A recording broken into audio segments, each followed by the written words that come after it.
Hi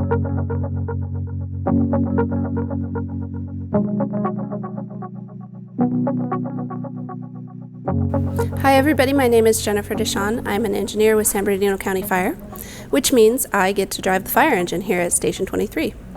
Thank you for joining us for Read with a Firefighter. Today I'm going to read Penguin Pete by Marcus Pfister. Once upon a time, there was a colony of penguins living happily together in the Antarctic. The youngest penguin was called Pete. He was so small that the other penguins called him Pint-Sized Pete. "Don't worry," said Pete's mother. "All penguins are pint-sized when they're young. One day you'll grow bigger, and then you'll be able to swim in the sea with the rest of us." Pete thought the grown-up penguins looked beautiful swimming in the sea. He wanted to grow up fast so he could join them.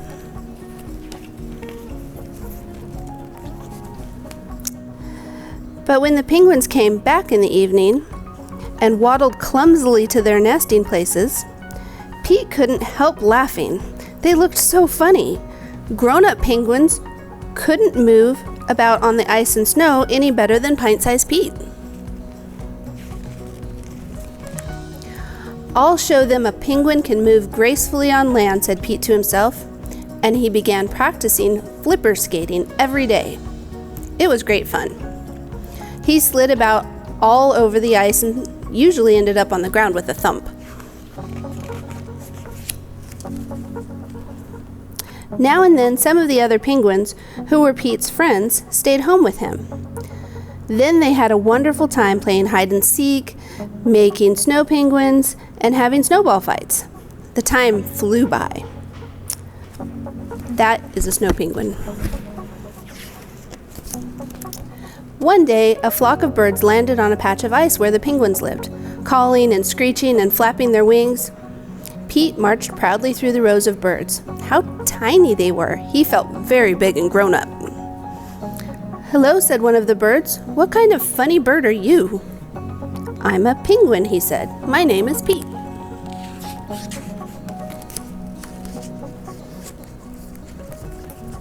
"Pleased to meet you, Pete," said the little bird. "My name is Steve.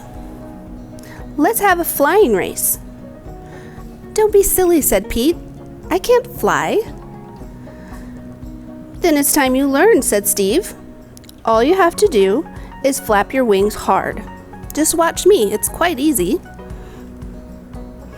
Pete tried and tried to fly, but he couldn't. He could only jump a little way in the air. Pete and Steve were soon great friends, even if they couldn't go flying together. But Pete wanted nothing better than to fly with his friend.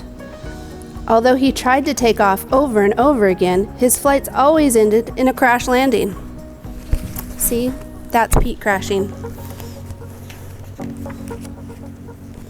The day came when the flock of birds had to move on. There was nothing Steve could do about it. As the two friends said goodbye, big penguin tears trickled down Pete's cheeks.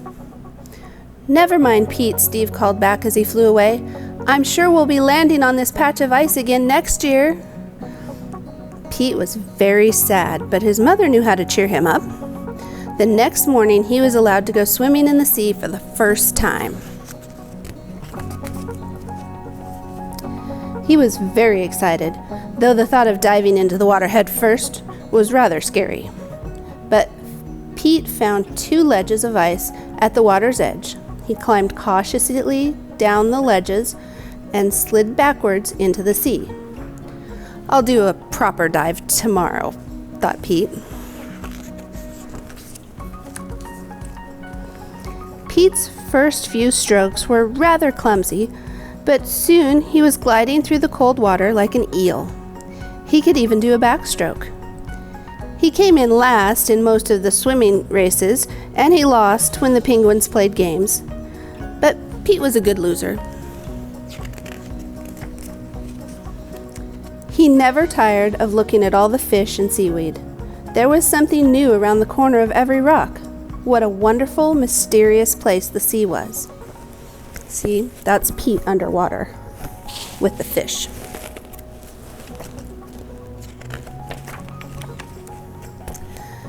The moon had risen by the time Pete waddled happily back to his mother.